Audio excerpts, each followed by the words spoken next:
far through our weakness. We found a love, even the stars between us won't bury us. One day we can be together, and this moment could last forever.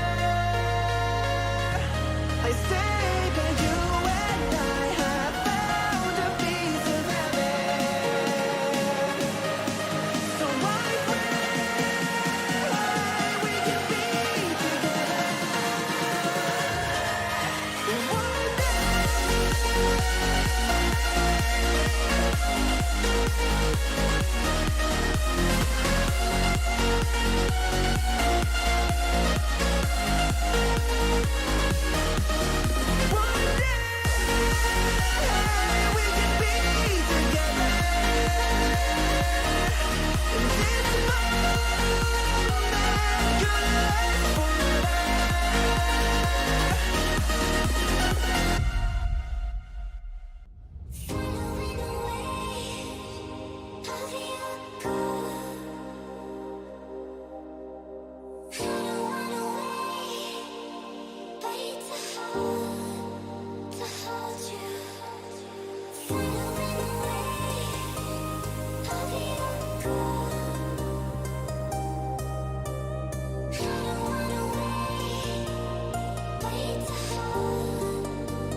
Good morning, everyone. Hello and happy Friday.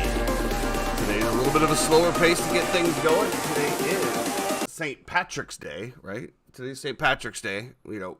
Yes, Full disclosure, this is the only green shirt I had in the house, but this is a famous shirt. But before we get to that, Jeffrey, how we doing today? It's been a long time since I've seen your face. Looking beautiful as ever. How are we doing? That's a bald-faced lie. I was with you last night, and we played golf yesterday. So it really hasn't been that long since you've seen my face. But, I'm doing well. A little tired, honestly. I've been taking care of these dogs while the family's been away, and, trying to sleep last night. And, man, I'm sitting there, and I'm laying in bed, and I hear something in the corner. I don't know what's going on. It sounds terrible. And I wake up, and I look over, and the 65-pound pit bull is just going to town on herself and staring right at me. And let me tell you, that was really awkward. Now, when you say going to town on herself, exactly what I'm saying. are we talking about taking a bath? No. It's funny you say Anyway. that because my dogs also kept me up last night, and what my dog Achilles likes to do is he lays in the doorway to the master bedroom with his head looking at me, and he just goes Like your food? so it's like 3:30 in the morning. I'm like, what the fuck is this? Yeah. And there he How'd is. you sleep last night? Absolutely garbage. Absolute garbage. My dogs woke me up every hour. It was not a good time. And, for all of the viewers out there, myself and Jeffrey had a beautiful day down here in sunny Florida. It was like 76 degrees. We decided to hit the links. All is right back in the world again. I did beat Jeff again in golf. So all is right in the world. We did end up, partaking in a couple libations after the round as well. And that's kind of where things went a little bit sour. So we're both here today, though. We're up and going. It could have been the digestion part of it too. I mean, you had a ribeye, right? I had the fillet with lobster tail with the truffle crust, and then I had them bring me out some other butter, some herb butter on the side, just to really bring that together. First time I had Ruth's Chris too, and they bring it out, the plate's like sizzling. It's Sizzle. It's sizzling, man. It was great. I busted great his time. Ruth Chris cherry last night. Yeah, it was good. It was really good. My wife is jealous, but I told her you're also in Denmark, so you can't really argue that jealousy thing right now. I pretty much have free reign of whatever I want to. I would agree. So yeah, that maybe it was an indigestion thing in terms of not sleeping well, but it could have been the drinks. Happy St. Patrick's Day to all those Irish people out there that celebrate, and all you other people who just find any reason to binge drink on holidays. you know, which is 99% of everyone else. congratulations. Enjoy your Well, day. let's get Don't into it. respond to me, though. Get an Uber. We had some interesting upsets in March Madness yesterday. Yeah, big day. Some of which were predicted, some of which were not. We did have West Virginia beating Maryland in 9-8, which that one wasn't very, very too. One of the biggest shockers was Princeton over Arizona, and there was a lot of people, including our good old faithful Mr. Marcus Buffington, that had Arizona going all the way. And that was a big one. Everything one. Auburn over Iowa, that was kind of a whatever. And then Arkansas really just put it down on Illinois. We'll talk to that a little bit with our F1 commentator and contributor to the show, but coming out of Illinois. But yeah, so one thing I do want to say on this, guys, is we appreciate everybody that entered the group. When I'm looking at the group, however, I need to be able to identify who is who and whose bracket is who. ESPN fan, blah, blah, blah number, that's not going to cut it, and you're winning right now, by the way. So you either need to put your actual name in there that matches your Facebook or your username off of Twitter, or DM us and let us know which one is yours so we can associate the team with you. Tyson, isn't there a way to click on the that name right there and it'll actually show you the profile of the person? It does not. If you click on it, it just brings it right up to, and it just says that name. That's all. It does not. Now, maybe that's because I'm not the admin of it. So maybe our wonderful producer could look into that behind the scenes. But I think at bare minimum, we can have a Facebook name or a Twitter username on there. No big deal. There's got to be a way that we'll figure it out. I don't know. I'm not the tech guy. Actually, I am kind of the tech guy, but I'm not that tech guy. So we'll see how that goes. It was a great opening day of the tournament. It's always fun to have the upsets and see those brackets crumble. That I'm sure nobody has a perfect bracket right now after one day of games. There's no way. It's cool. I mean, it's gonna be a great weekend. I guarantee it. There is a perfect bracket still. One of the best weekends of the year. For some reason, I always thought Players Championship used to be this week, but instead we have the Valspar. Obviously, we had the boys on Wednesday. They're off to a hot start already. I saw Jaeger, who was one of the big long shots, up at the top in the leaderboard. Definitely continue to tune in on Wednesdays as well too. They're bringing you heat and great information over there as well. What's the name of your bracket there, big boy? What do you think it is? I don't see it. Look down in the 20s. I don't see it. Maybe I'm not in. I don't know. You could be the ESPN fan 781 again. I don't know. But your boy's over here hanging in the 98.5 percentile. Obviously, we're up there. Obviously, my basketball knowledge is just so superior at this point. What do you mean? You don't have my name on there? It's Fat Mac 03123. Fat Mac? I was supposed to know that was you? Fat Mac. That's my name on DraftKings and everything. You don't know the story behind this? How I got that nickname? No, I don't think I'm ready for that yet either. When I played basketball in high school, I've always been around the same size. I'm always, a little chunkier dude. But none of the kids on the team were all like, yo, how do you pull chicks? We don't understand, blah, blah, blah. And then so a bunch of the kids from Pine Hills, they came up with the nickname Fat Mac. And I used it on a few things. And sometimes it's still around depending on what website we're using. Well then, now that we have that settled, let's get into some NFL action, shall we? Sure. Start right from the top. We're gonna bring in our our resident Green Bay Packers super fan. Now, as everybody knows, Bears and Packers Happy fans St. Patrick's Day. are not necessarily the most fun to get along with. But we're gonna bring in here Mr. Stephen Caldwell. Mr. Stephen Caldwell into the program right here. We're going to talk a little bit about Mr. Aaron Rodgers. Steve-O, are you there? Are you live? Can you hear? I am live. I am here, and I can hear. Awesome. Are you gonna put your camera back on for us today, or are you going to stay offline? Which is perfectly fine. There we go. Ladies and gentlemen, Stephen Caldwell. So How's it going, everyone? great. So as we talked about, looks like this Aaron Rodgers deal is absolutely done. It's coming down to compensation. Mr. Rodgers has said, that he's not standing in the way anymore of this. They just need to figure out the compensation. We speculate, obviously, from this point of view, do Packer fans even want him back anymore at this point? And what is the sentiment? I mean, obviously you had Brett Favre leaving in kind of a controversial way. Now it looks like we're going to have Aaron Rodgers leaving, and again, a not so graceful. I mean, what is the sentiment from Packers Nation out there, Mr. Steve? So I'm not a big believer of coincidence. However, this is looking like a pretty huge coincidence, right? Aaron Rodgers leaving in the same manner that to the New York Jets, just as Brett Favre did, right? So honestly, my message to the Jets is, hey, you're kind of all in at this point, right? You need to go ahead and make that deal because you have no starting quarterback. The free market agency is not good right now for you, looking for that for a starting quarterback. And really, are you going to put your faith in Zach Wilson if he's even still there? However, for me personally, I think it's time to move on. I'm very grateful for the one ring that he did bring us. Trust me, I am very, very happy for that one. However, you can only ride that horse for so long, 10, 12 years without going to back-to-back championships, NFC championships, losing all of those, playoff runs, losing all those. He should have at least 3 rings by now.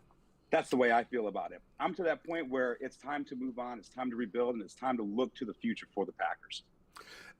What does that future look like? Jordan Love? Look, I'm willing to give Jordan Love a shot. However, I'm a big firm believer that a lot of people perform a lot better when they're under pressure.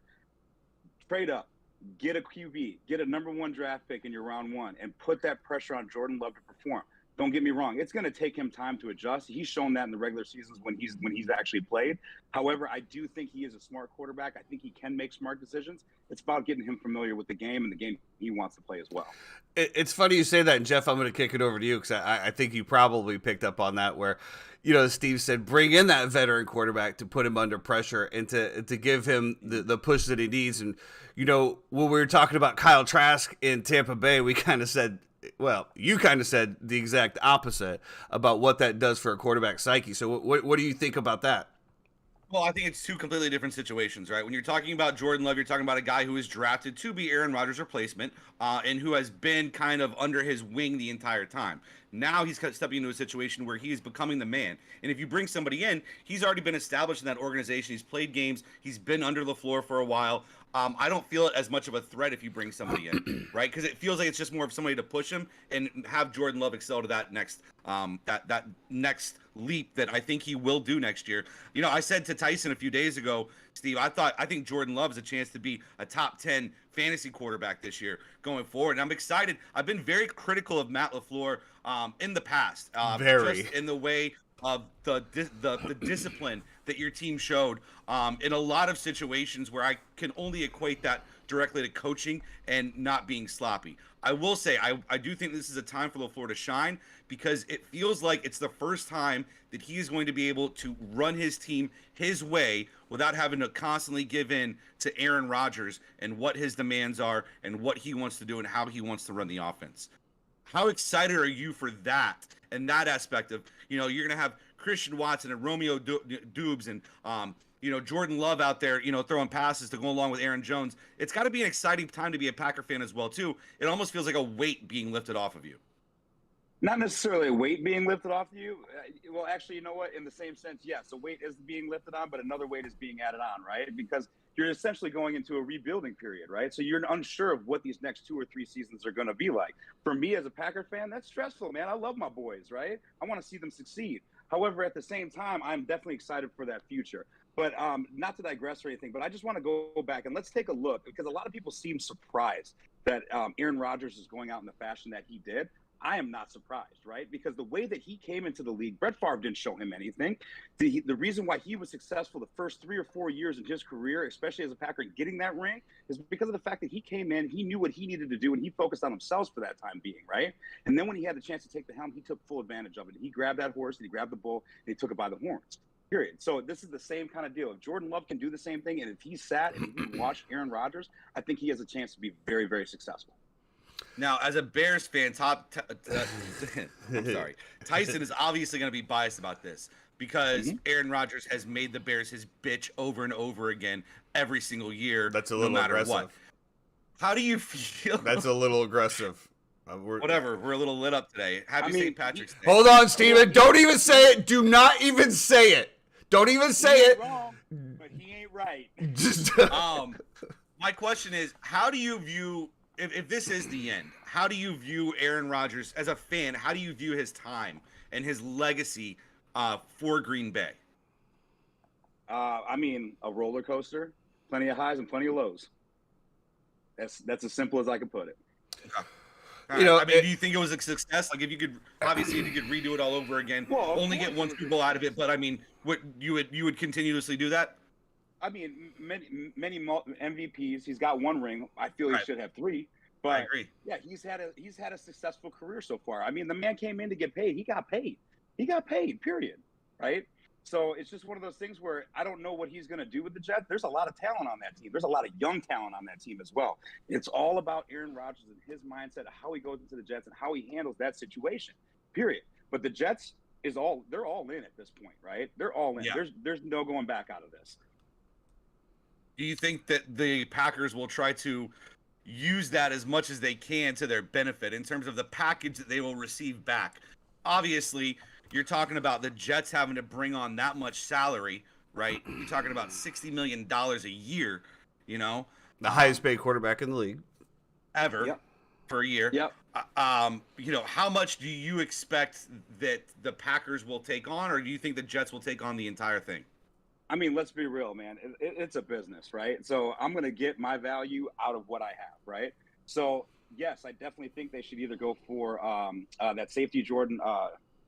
I can't remember his last name, Jordan, or else Elijah Moore. Get another receiver in there that has a little bit of experience, because now we're losing Alan Lazard, right? So Yeah. he had the most experience in that receivers corps. However, Christian Watson is going to be a boss. Quote my words on that. He is going to be a boss. A monster. And Tyson, and just to kind of stroke your ego a little bit, I am worried about your Bears this year. Well, let me first of all, before I definitely want to go back to where I got that bias claim, so I'm going to address that. But I had Christian Watson on my fantasy team last year, so I 100% agree to what's. And you know, to Jeff, what Jeffrey was saying over here about, you know, what do I think of Aaron Rodgers and his legacy and stuff like that. Obviously, as a Bears fan, I'm just glad he's gone. I mean, out of my division, that's Of course. awesome. But when I look Shit back on you for like But- 15 years in a row. Okay, Dick, do you want to go back and start going through Tampa Bay Buccaneers years and how they get shit on? Okay, great. So let's just pipe that down a little bit there, Sonny, because there's a mean, new we could sheriff bring in town. All right. We could bring up creamsicles, all that great stuff. So Yeah, so when I look back at Aaron Rodgers, and I know that, you know, Steve, you say you're grateful for the one ring, I think of it as just utter disappointment. And the reason for that being is the NFC North has been an absolute shambles for so long that they pretty much owned that NFC, that division for years. I don't know how many straight division titles they have. The Bears pretty much roll over themselves. The Lions were not relevant whatsoever. The Vikings Vikinged. And it seemed like as soon as Aaron Rodgers got out of that competition in the playoffs, it was it. I mean, like you said, I mean, I think it was there for what, 15 years, something like that. Like Yeah. to come out with one ring and potentially be one of the most talented quarterbacks to ever play the game. And I think you can definitely put his name up in there. To walk out of it with one ring, I mean, sexy Rexy, Rex Grossman went to the Super Bowl. I mean, it's just, to me, went to the Super Bowl. yeah, and I don't know if that, you know, I really feel like he definitely should have. I don't know. I just feel like Green Bay fans should have got more, because I guarantee it, if that dude was on the Bears for that time frame with some of the defenses that the Bears put together, I think he would have had more rings, 100%. I don't know why he didn't get more rings. I really don't. It wasn't like he choked in the playoffs, but it just, sometimes it kind of felt like he just kind of like, just you know, just Oh, well. Right. Oh, well. All right. Oh, well. ease back into the shadows over here. I don't know. Yeah, it's like, you know, I mean, I can give you one instance where he's down 8 and he has the ball on 4th down, and Matt LaFleur decides to kick a field goal and give the ball back to Tom Brady and let him run the clock out. You know, those are things that aren't in Aaron Rodgers' control, though. You know, and I feel like he did play for McCarthy for a long time, who we know pissed away late game situations over and over and over again, and who is still terrible at them right to this day. It's absolutely insane to me.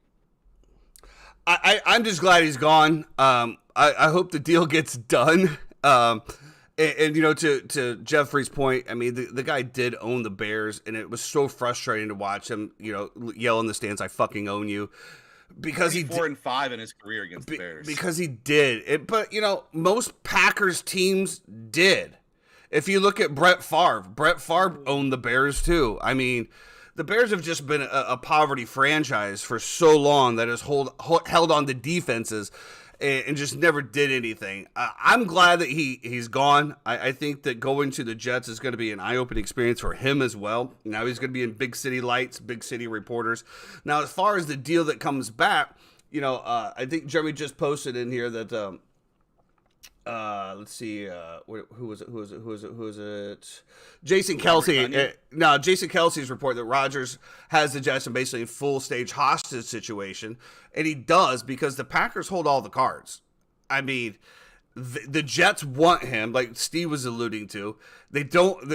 Zach Wilson is proven to be a bust, which I cannot believe that dude went that high. When I saw him, I'm like, what are we doing here? But whatever, the Jets are going to jet. I don't know. The rumor is now that the Packers are asking for 2 first-round picks plus a player. I mean, I don't know. I think it could get to the point where, as Steve, to your point, the Jets are so desperate. But I don't think they're going to give up everything to get him and then take on $60 million salary as well. When you are going to have some of these other guys coming out of their own in 2 to 3 years that are going to get paid, you're going to lose them. I think it's a really, really bad situation for the Jets, especially when the player has come out and said, I expect to be playing for the Jets. The office says, you guys need to get together and get it done.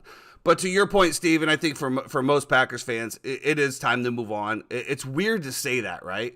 Because I don't think that any time in Brady's career in the Patriots were the Pat fans ready to ever move on from him.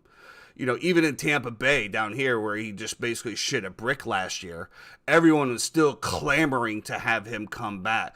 Even the Ravens fans at this point, they still want Lamar to come back. And it's just, it's just very, very weird, especially like you were talking about the exact scenario that Brett Favre, right? At that point, it was like you guys were ready to move on from Brett Favre. You guys had Aaron Rodgers waiting in the wings, and he goes to the same team. It's just weird, right? So is Rodgers going to come back to the Vikings, down the road just to beat the Packers again?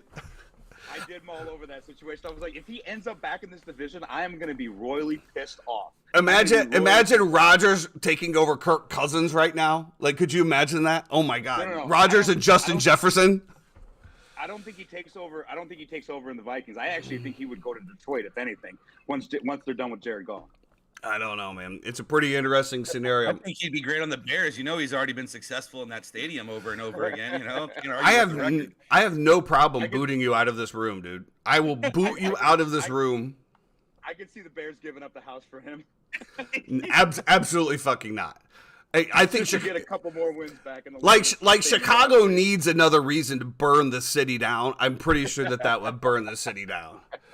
Well, Steve, we really appreciate you coming. Any final thoughts here from Green Bay Packer land in regards to this? Looking forward to the future, and what are you hopeful for this year?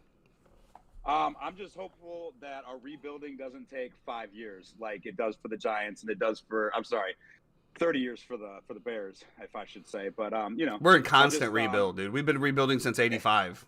It's fine. Yeah, I know. Steve, you're a wild card team. Don't worry about it. Quit stressing it, bro. You got a great organization. Jordan Love's going to be fine. You're finally going to be able to you're a wild card team. Who cares? The Lions are winning the division next year. That's it.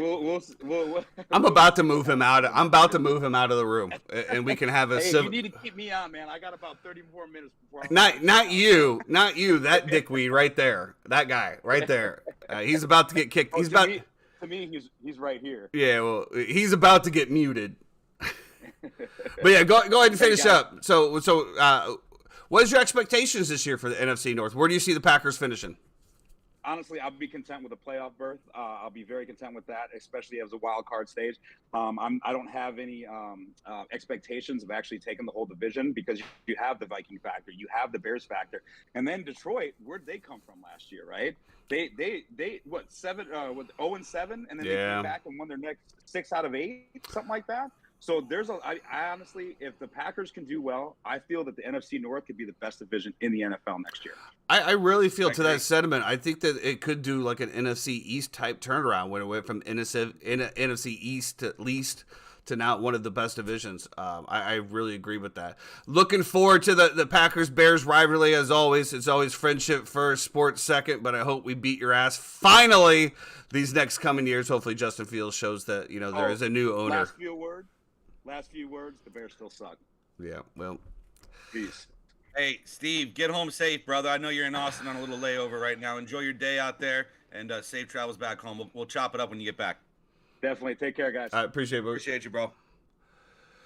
That's just one of the wonderful things in sports here, where you can have one of your friends just, basically, tell you that your team sucks ass, but you're still friends. And you, sir, you need to bring it back in line, because I got to see you 3 times a week, and I can really start jumping on some shit here. Okay. What do you want me to say? That I think the Lions are a good team. That I had multiple bets on them last year. No, in terms of better records than teams. You know exactly. And so on and You so know forth. exactly what I'm talking about. You know exactly what I'm What'd I talking say? about. We'll replay it. We'll convene this offside. So, as Mr. Jeffrey was really, really hoping for after the debacle of the Bucks signing, Levante David is back with the Bucks on a very friendly deal. I mean, that number seemed awfully low to me. Yeah. It's so crazy to me how they have. I don't know what they're doing, but somehow they've gotten these guys to agree to these deals.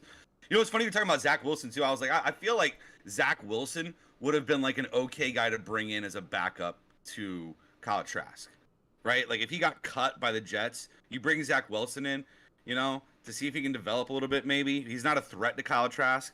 I don't know. I'm still with Joe Flacco, but apparently that's not happening. I'm with Joe Flacco too. I was all over Joe Flacco, but apparently they just hate Kyle Trask. Yeah, apparently they do. So if anybody's looking for Tampa Bay Bucks tickets next year, I will be selling all of them except for the Bears game. So let's look at that. Jalen Carter, news came out once again about his combine day. Showing up to the combine, he's gained 9 pounds.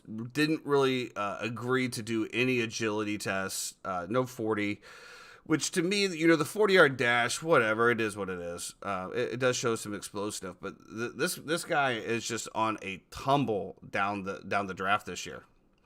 Did you see the video of him?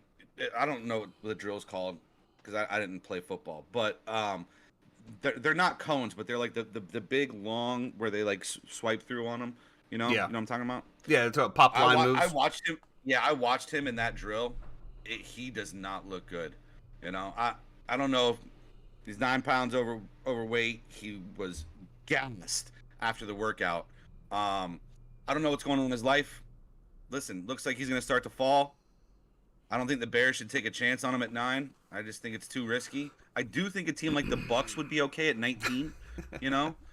Really establish that defensive line with Vita Vea. Naturally. Not good at 9, but 19 right there. Just in case Ryan Poles is out here listening to our podcast, and I just want to make sure that he doesn't, think that I would co-sign to taking Jalen Carter at 9 at all. It's too much of a risk. Well, I'll tell you, if there's anything that that I've come to with this is in Ryan Poles I trust, because I will tell you that man has made some brilliant moves, some chess while others are playing checkers, and if he thinks it, then whatever. I'm down to ride with him until I'm proven otherwise.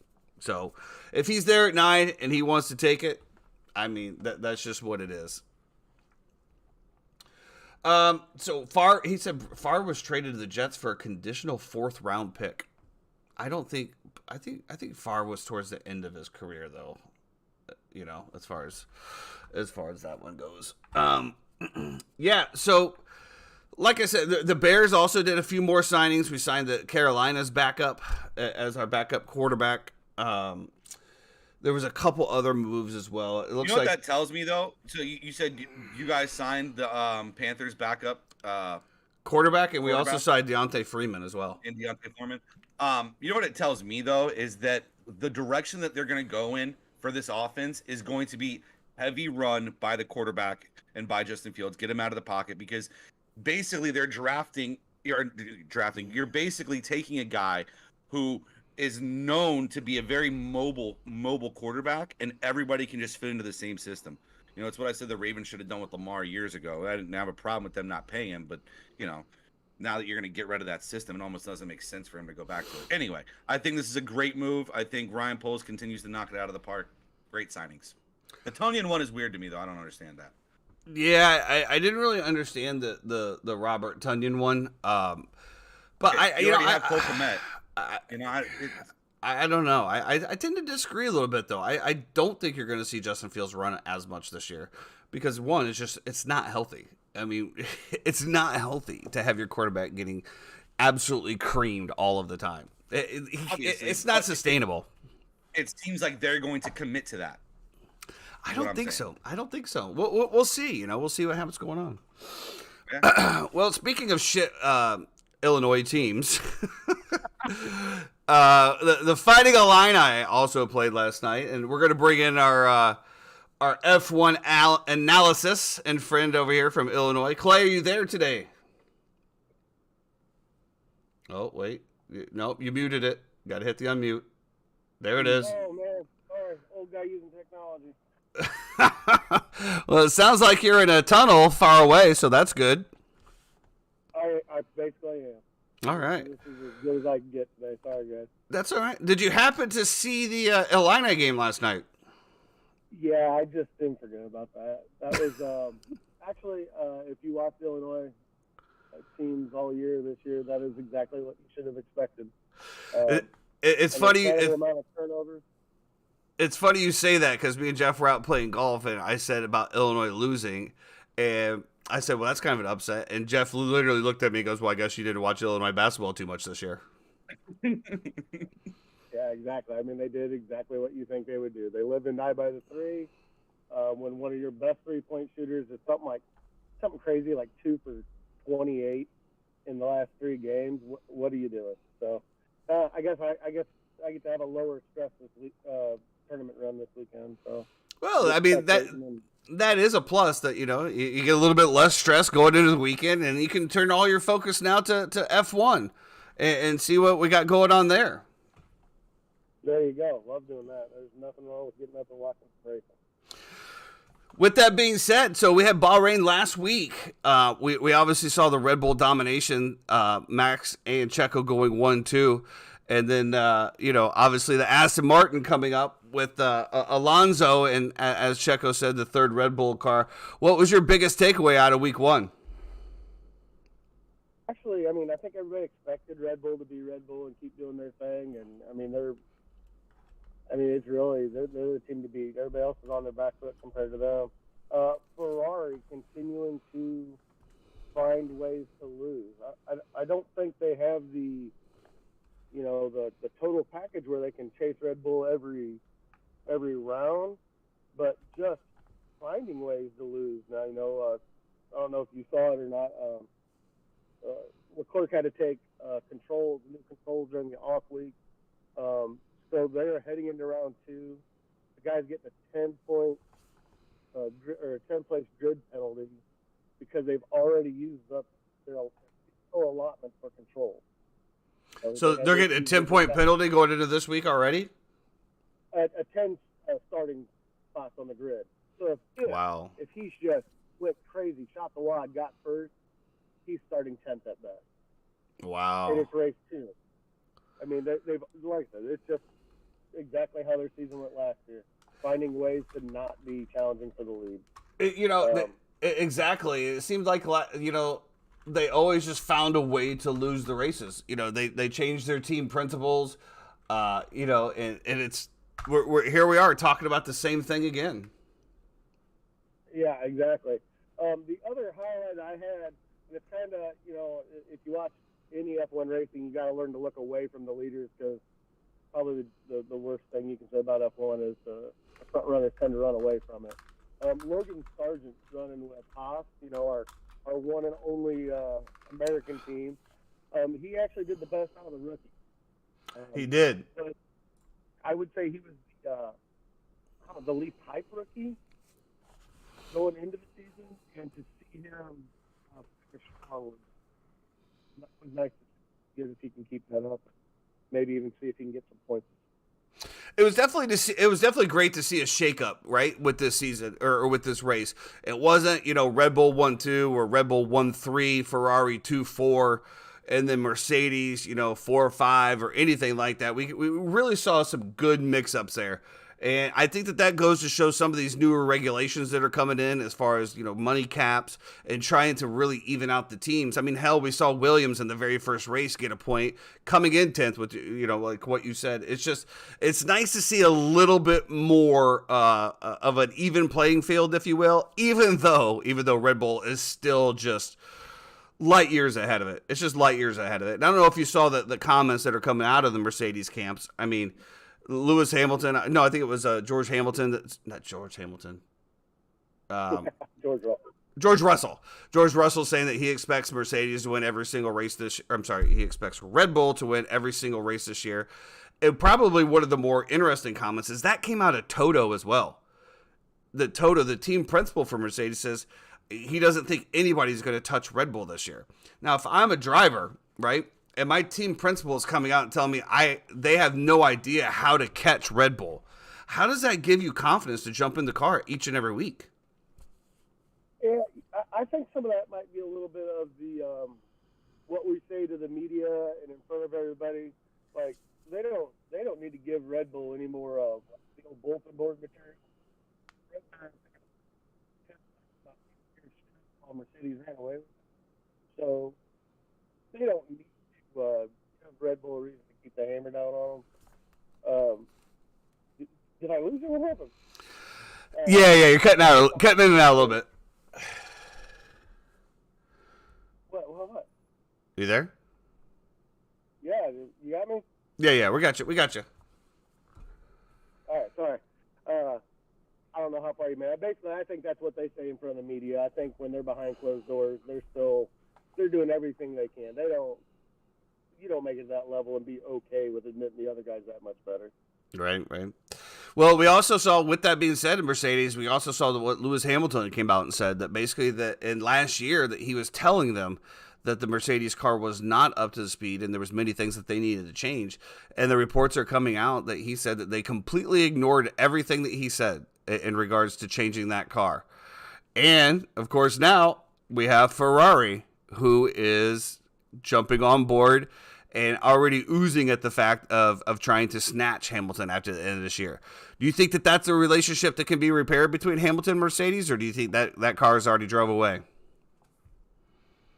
I think if they can quickly turn around this year's Mercedes, one of the interesting things I saw that kind of goes hand in hand with this is supposedly the Mercedes factory has told the race team that you've got about the first 4 races to be competitive, and if not, we're going to make the Aston Martin our priority as far as tuning the cars to them. If you don't know, Aston Martin is running a Merc engine in it. So they've basically put their own factory team on notice of either get up there or we'll tune to the guy who can.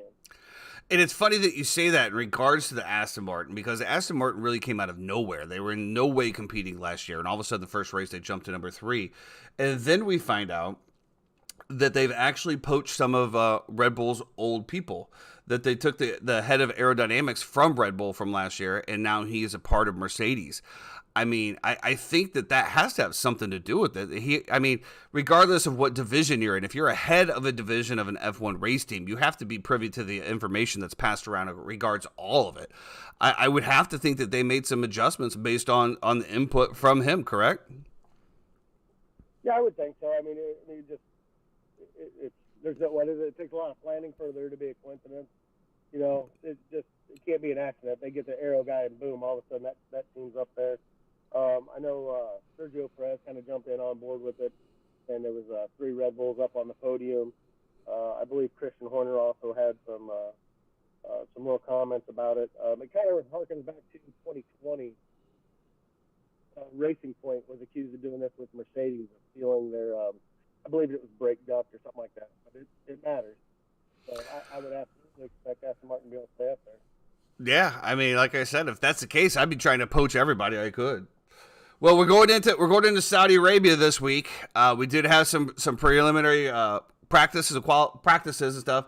Of course, Red Bull's 1-2 again. I mean, is there any reason to think outside of a crash or technical issue that I mean they're not going to finish 1-2 again this week?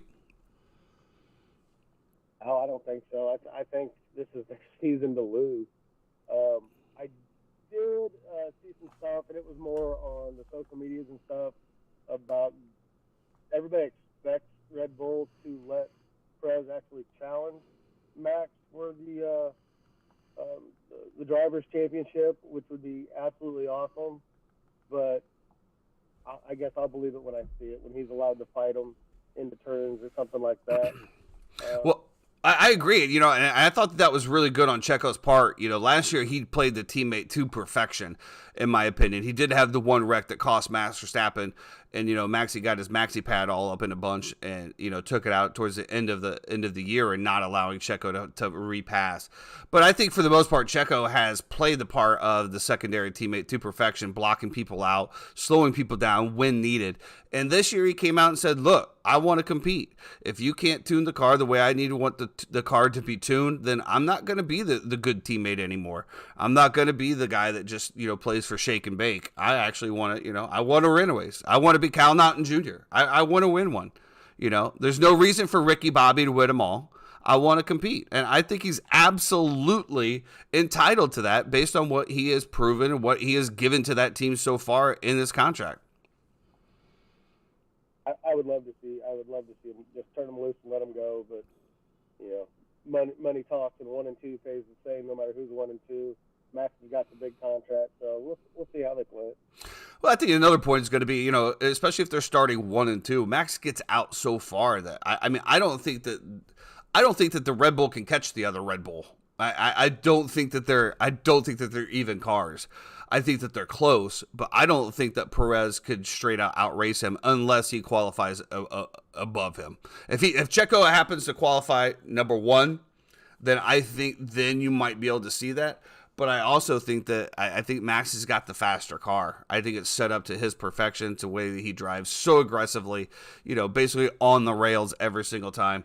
I'm not really sure that Checo can even really compete with him, to be honest. Well, there are some things that come into that. On almost all teams, it might be all of them. The number 1 driver, both cars are there still. You know, like the driver has input on, he likes a little bit loose, a little bit tight, but the overall car is the number 1 driver. Yeah, I remember you telling me that, because for those of you that don't know, Clay here is one that kind of broke me into F1, and it has been my go-to for information throughout the whole time. That was one of the first things I said. I said, well, if the car, how do they just build 2 cars for 1 person? And you know, to his point right there, whoever the number 1 is, that's how the car gets built. And then, you know, the number 2 gets a little tinker here and there, but overall the entire body of the car is built for the number 1. Yeah, I think you heard the old Honey Badger last year before he lost his ride. I think you heard him complain about that at McLaren a little bit. You know, basically, this car's built for Lando, and I don't drive like it. Right, So, right. You know, And what a dumpster fire McLaren is, huh? I mean, holy crap. I think we might have lost him a little bit there. you got me? Yep, gotcha. Yeah, they're just a mess. Yeah. Well, I appreciate you jumping on with us today. Like I said, we got Saudi Arabia this weekend. Hopefully we get some good racing. I know that we'll be texting back and forth while the race is going on. Any final thoughts going into Saudi Arabia? Yeah, it's a fun track. I would say keep an eye on for if you're just watching something down the. Keep an eye on who? You kind of broke up there a little bit. Kevin Magnussen. Oh, the old Kevin Magnussen, huh? The old Haas car finally going to show up and do something? He's a bit of a street circuit specialist, so keep an eye on him. All right. You heard it there, folks. I will be picking him in my F1 fantasy picks.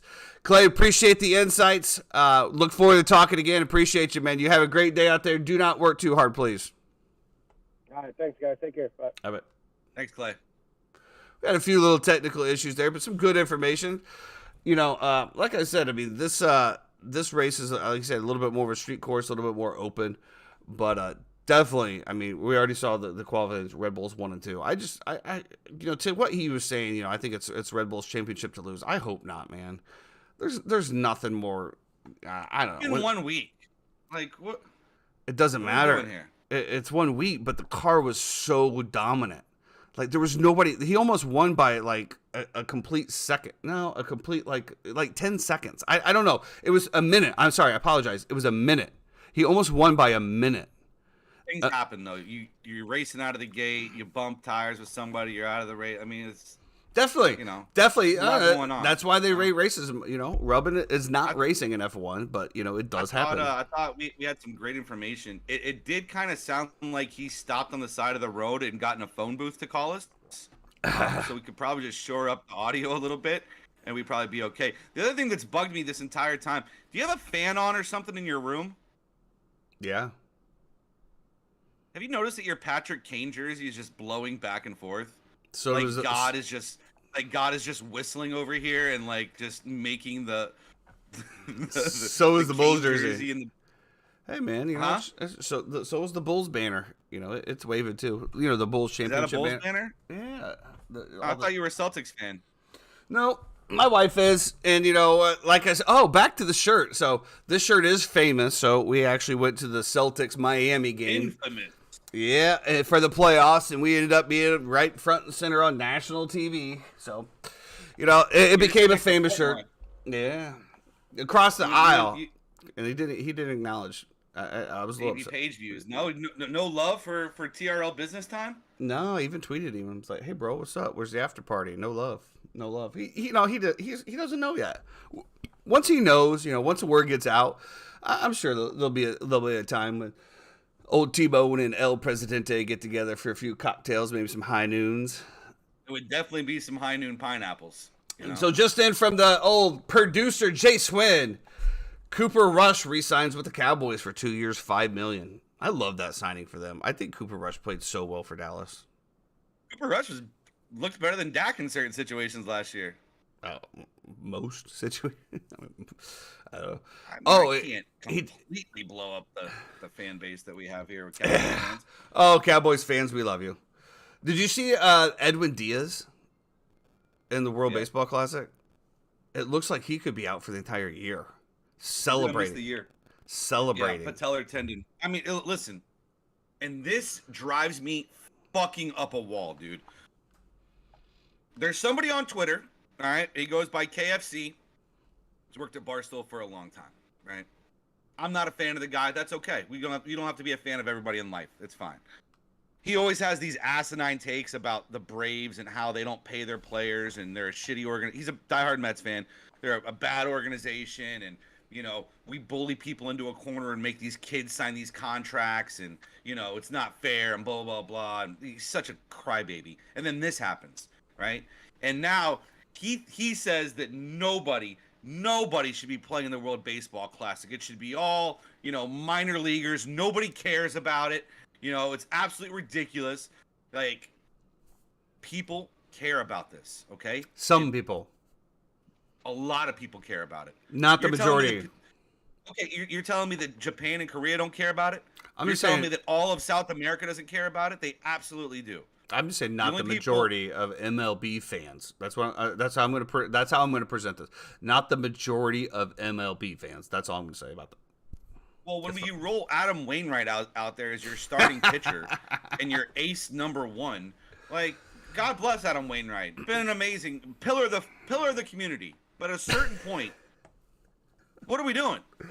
Well, I think it goes I don't back. understand. This goes back though to what a lot of these MLB teams are saying, though, as far as we're investing millions and millions of dollars in these players, correct? So they're going to go out there for a potential $33,000 paycheck.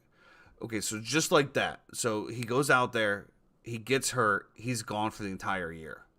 I think that MLB organizations are going to be less inclined.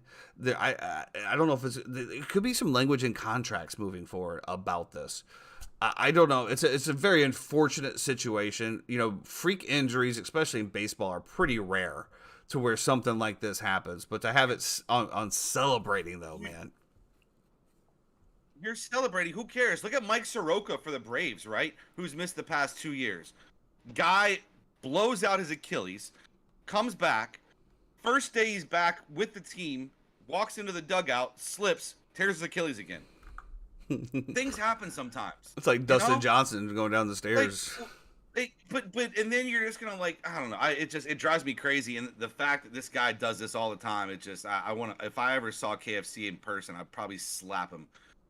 No, you wouldn't. Just because his shitty takes, dude. I can't stand his takes. But you know, he's a Barstool. I mean, he's one of the heads of Barstool. It's been there absolutely forever. Well, I mean, I think if you were a Mets fan though, and this happened to you and you lost it, I think you would be looking for questions as far as what are we doing? And I don't care. You know what? Listen, if it was important to Ronald Acuna to go celebrate and represent his country this year as a Braves fan, and he goes out and does it and blows his knee, it is what it is. There's nothing that I can control about that situation. You have to let it go. We could not play. And in my opinion, the MLB should be hyping this up, right? Instead, all we've heard all preseason from MLB is about the pitch clock. The games are going to be faster, yada, yada, yada. Who cares? Go market your product to everybody, right? You should be running commercials, hyping up the World Baseball Classic, encouraging everybody to play. I don't even care if you shut down spring training for a few weeks every single year while this happens. You know? Like, we should be embracing this, not shunning it. It pisses me off, dude. It's all about the dollars. But I will say this: if you look at Korea and who was it? Korea and Japan, who played? I think they drew a huge number. I got to look this up now to see what it was, or maybe Jeremy's already on it. The World Baseball Classic does have is in partnership with Major League Baseball on this since 2013. Then why have we not heard it hyped up by anybody? You know, and why is MLB not pressing it more and trying to get their players out there? Why? I think that ball clubs don't want their players there for this specific reason. Okay, so again, you don't step wrong or you don't jump up to celebrate something. I mean, like you said, freak accidents happen. But if I'm a ball club, right? Okay, and I'm paying somebody $40 million a year, okay, and then they go do something not affiliated with my team and get hurt and are out for the entire year, and I still have to pay them their $40 million salary. And now that they're not involved in the team, and I have to go try to find another piece to close it, I think it's a concern. But now, if it happens during the regular season of MLB, and it happens during a regular MLB series, I mean, that's a completely different scenario. But the fact is that this is an extracurricular activity, like you talked about. It is representing your country, which a lot of people have pride in. But there is a risk to them going out there and play it, just the same way that the NFL doesn't play the Pro Bowl, just the same way that the NBA doesn't really play for the All-Star game. It's all kind of relevant, but it's just an unfortunate situation for a baseball club to have somebody that, you know, is very impactful for you for the entire year to lose them on an event that has nothing to do with MLB or the New York Mets. I think it's just a tough situation. I don't know what the ramification is. Like you said, it's a freak accident. I mean, I think I did see something in Jeremy. Maybe if you could show. I know there's like a video of like players and like, you know, especially soccer players that are going and doing their celebrations and end up blowing knees and stuff like that. I think from what I saw, it was just jumping up and down. I don't know. I think you brought up some good points, you know, as far as letting these guys play and represent their country. But I think there's a valid concern from MLB and those teams. I mean, obviously, again, it's a lower percentage. It's just an unfortunate situation. I mean, Martin Gramatica. I remember there was a pitcher. I just remember this as a kid. I forget what his name was. He pitched for Florida State. Florida State won to go to the championship game in the College World Series. They did a dog pile on the field, and the kid tore his ACL. Bro, I always hated dog piles. I hate seeing dog piles. Have you ever been at the bottom of a dog pile? Yeah. It's not fun. It's not fun whatsoever.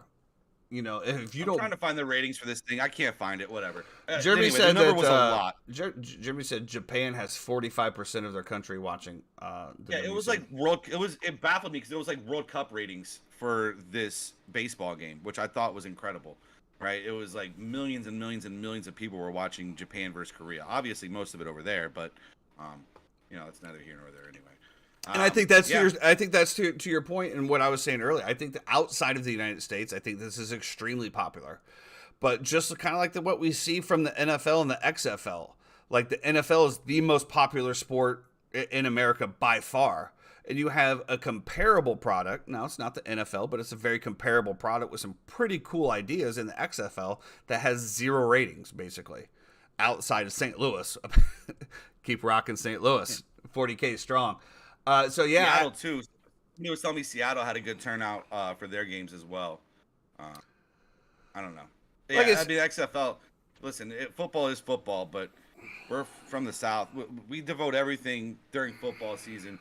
Us being big, huge college fans as well, too, which is something we haven't dove into at all. I'm sure it'll be months before we get to any of that. The Orange and Blues game is coming up in a couple weeks. Yeah. Don't even start. This breaking news coming in from the uninformed fan. The Odell is in talk with the Jets. Wasn't that one of the people on his? It was rumored, but now it's confirmed. I don't know. What do you? How many wide receivers do they need, bro? They have Elijah Moore. They have Garrett Wilson. They have Corey Davis. They have Alan Lazard. He wants to bring in Randall Cobb and Odell Beckham. I mean, what? Garrett Wilson balled out this year. I don't see Garrett Wilson Odell is a Beckham. dude. I don't see Odell Beckham play. signing with anybody. From what I'm hearing, he wants big time receiver money. Big time receiver money. You know, I watched that whole video of him on the airplane. Oh, Dude yeah, is just a punk, bro. You know, Jeremy just brought up a good question. He goes, but who's going to get, you know, who might get traded in the Rodgers deal? They might trade Garrett Wilson. You know, I mean, that's terrible. I mean, that's a great point, though, that he puts out is, you know, maybe they're in talks with this because they want part of the Packers. They want Garrett Wilson. Could you imagine that one? Garrett Wilson on the Packers with Jordan Love? Woo!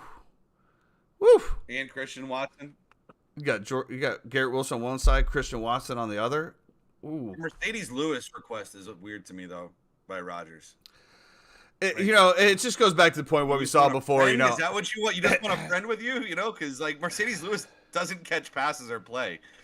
He's a blocking tight end, which is fine, but it's just weird.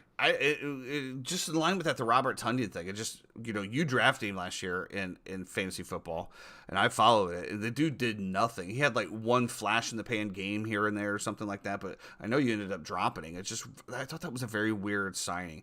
But you know, maybe this is one of those strategic pieces where you bring somebody in from your opposing team to learn more about what that team is doing. Tyson, let me tell you something about last year with tight ends in fantasy football. So you either drafted Travis Kelce, right? Or between the amount of time that Mark Andrews missed and between everybody else, tight ends 2 through like 20 were separated by a matter of like 10 points because no tight end did anything, right? Evan Ingram had one good game and a couple flashes in the pan and finished like 3rd or 4th in tight end rankings. Insane. I agree. I think Evan. You either had Travis Kelce or you didn't. You weren't winning a matchup because of your tight end, though, for the most part. Well, I did have Cole Kmet there at the end of the rush there, and he did come up pretty big with that stack, that Justin Fields stack. I think Evan Ingram's going to have a great year this year. You know, you got Calvin Ridley coming back. You're going to open up even more. I mean, he's basically a wide receiver that plays tight end. I think Trevor Lawrence like a top 3 pick this year. Yeah, I think he's going to have a great year. With that being said, Jeremy said the world baseball is up 32% compared to 2013 when it debuted in American ratings. Which to me, that's crazy because I would have thought that 2013 would have been the highest year. You know, when it first came out, there would have been a lot of hype. I remember there's a lot of hype about it. Dude, I was at a softball game, right? We were at a softball game on Wednesday. Restaurant plays softball. Playing a bunch of cats on the other team. Obviously Hispanic guys. Every single person that was in the stands was literally streaming the Puerto Rico Dominican Republic game. And the 4 guys who were sitting there bench in the dugout were streaming the same game as well too, not even watching what was happening on the softball field. People care. People care. Some people do. You're absolutely right. And I never doubted that. I always doubted the American interest. We're fickle people here in America. If it doesn't go exactly our way, We suck, bro. Let's be honest. We suck. I'm We not have gonna. come full circle today. I'm not going that far. I'm not going that far to say Americans suck. Highs and lows. Okay, and I just want to put that out there in the universe for everyone watching. That is a complete Jeffrey Schneider, off the Schneid is his Twitter handle, comment about America sucks, and basically I didn't say America sucks. the people I said in it. We suck. the people in America suck. the people. I'll give you that. There's probably about Yeah, what do you- there's probably I about don't think it was a 30 hot take. I think 30 it was- I think we're just 30 shitty people. 30% of the entire United States population is halfway likable. I would say that. I don't know. 2.3 million views when the USA played Puerto Rico in the last final in 2017. Yep. So, Well, it's Friday. I'm out of here. I'm heading down to Fort Myers for the weekend to see the parents, go hang out with them, catch up. Little hot tubs, little layout. It's supposed to be cold, rainy. Who knows? Do a little tour around Fort Myers. Last time I was down there, dude, that it was still absolutely just devastated from the hurricane. So I'm kind of curious to see, what's come back. Let's go spend some good time with the parents. Watch a little F1 this weekend. And then we're back on Monday, 11 o'clock, to recap the weekend's events. A little bit more March Madness. Who's going to get bounced? Is anybody going to come up and take the top dog down? Because as of right now, I'm in second. But I'm in the 98.5%. yeah, I get to go pick up my family. They're coming back from Europe tonight. So I'll be going to pick them up. And hopefully they can handle these dogs, and I don't have to look at them anymore or be stared at late into the waning hours of the morning. The I'm gonna dogs dive. the dog stare is always one. It's like, what do you want, bro? And they just like, Yeah, just tell me what you want. I wish just Like- sometimes I just want to spend like 15 minutes, like you could hear what they In think. that dumbass brain they have. Yeah. Like, tell me, Lassie, did Jimmy fall down the well again? Like what? I just. And on that note, we are headed down the well. We are out of here. Everybody have a great weekend. Thanks for showing to the Be show. great. We're going to come back Monday, stronger, better, faster, stronger. Later. Less hungover.